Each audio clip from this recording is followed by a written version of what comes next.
నమస్తే, welcome to our channel. ఎవరైనా అధికారంలోకి రాగానే ఏం చెప్తారు? ఎంజాయ్ చేయండి అని చెప్తారు. కానీ ఇక్కడ అందుకు భిన్నంగా నారా లోకేష్ గారు అధికారంలోకి రాగానే ఎవరైతే రిలాక్స్ అవుతున్నారో వారందరూ కూడా కోవిడ్ కన్నా డేంజర్ అని చెప్తున్నారు. వైసీపీ చేస్తున్నటువంటి ఫేక్ ప్రచారాన్ని సమర్థవంతంగా తిప్పికొట్టాలని కూడా చెప్తున్నారు. అసలు ఈ అంశాన్ని ఏ విధంగా చూడాలి తెలుసుకునే ప్రయత్నం చేద్దాం. దీన్ని విశ్లేషించేందుకు మనతో పాటుగా ఉన్నారు సీనియర్ పొలిటికల్ అనలిస్ట్ అంకమరావు గారు. నమస్తే సార్. నమస్తే. పార్టీ శ్రేణులతో మాట్లాడినటువంటి నారా లోకేష్ గారు అధికారంలోకి రాగానే కొందరు చాలా రిలాక్స్ అయిపోతున్నారు, ఇది కోవిడ్ కన్నా చాలా డేంజర్, వైసీపీ చేస్తున్నటువంటి గొడ్డల పార్టీ చేస్తున్నటువంటి ఫేక్ ప్రచారాలని సమర్థవంతంగా తిప్పికొట్టకే చాలా సార్లు మనం ఫలితాలు కూడా చూసామంటూ ఆయన వ్యాఖ్యానించిన తీరుని ఎలా చూడాలంటారు? అంటే నాయకులు నార్మల్ గా ఎవరైనా అధికారంలోకి రాగానే రిలాక్స్ అవ్వండి, చేసుకుందాం, అభివృద్ధి పనులు చేసుకుందాం అంటారు. కానీ డే 1 నుంచి కూడా మనం చూస్తున్నాం సార్ కూటమి నేతలు చేసేటువంటి పనులు. ఇప్పుడు పార్టీ శ్రేణులకు కూడా అదే చెప్తున్నారు.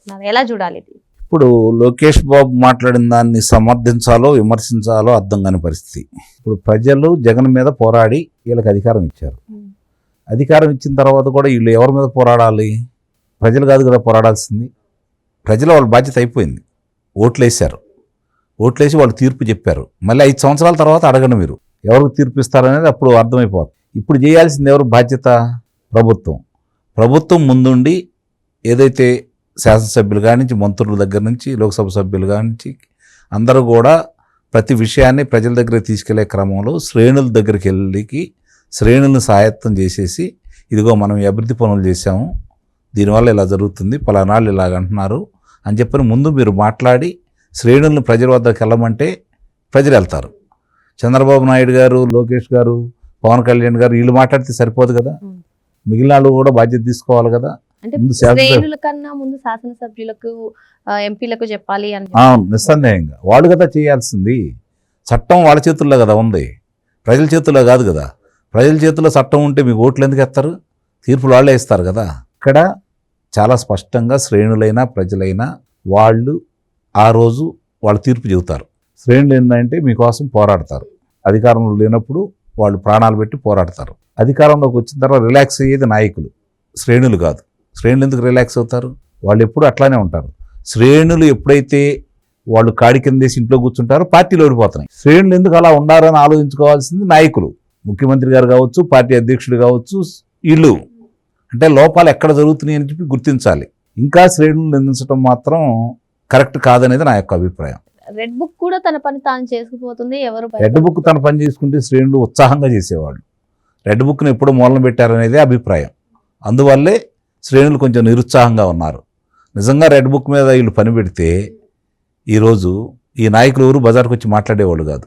అలా చేయలేదు కాబట్టి శ్రేణులో నిరుత్సాహం పెరిగి వాళ్ళు మెలకుండా కూర్చున్నారు. ఇప్పటికైనా సరే దాని మీద కనుక వీళ్ళు ఇప్పుడు చంద్రబాబు నాయుడు గారు పదే పదే మాట్లాడుతూ ఉన్నారు కదా శాసనసభ్యుల పనితీరు గురించి.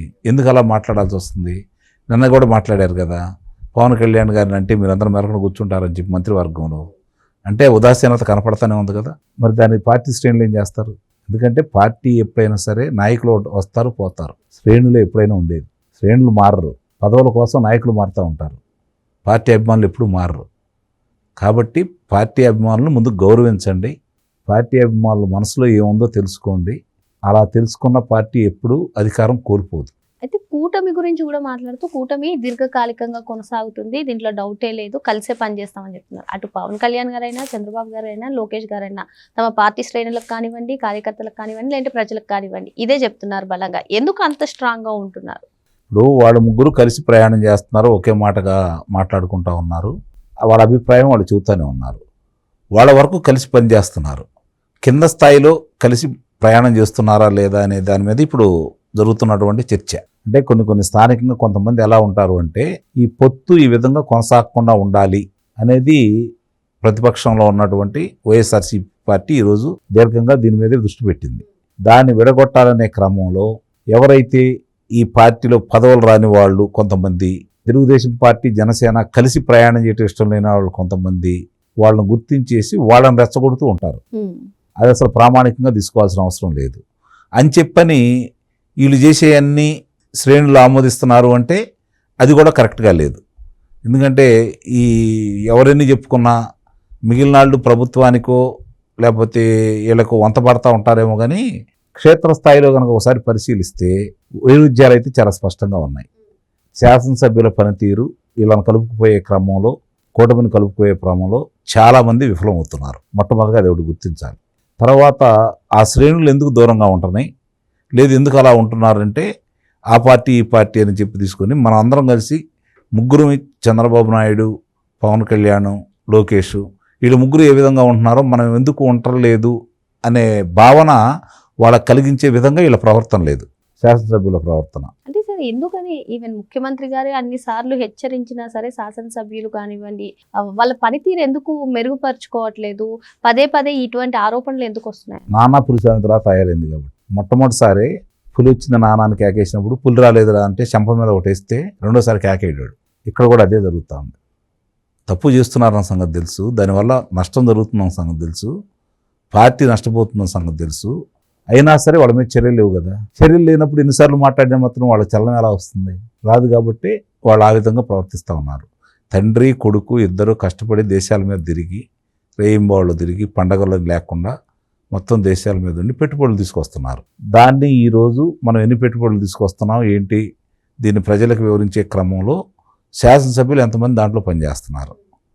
1982 నుంచి 82 ముందున్నటువంటి ఆంధ్ర రాష్ట్రం ఏంటి, తెలుగుదేశం అధికారంలోకి వచ్చిన తర్వాత ఎస్సీలు ఎస్టీలకి ఏదైతే వీళ్ళు చెప్పుకుంటున్నారో వీళ్ళందరికీ ఎవరి ప్రభుత్వంలో మేలు జరిగింది ఈరోజు కూడా చెప్పుకోలేకపోతున్నారు కదా.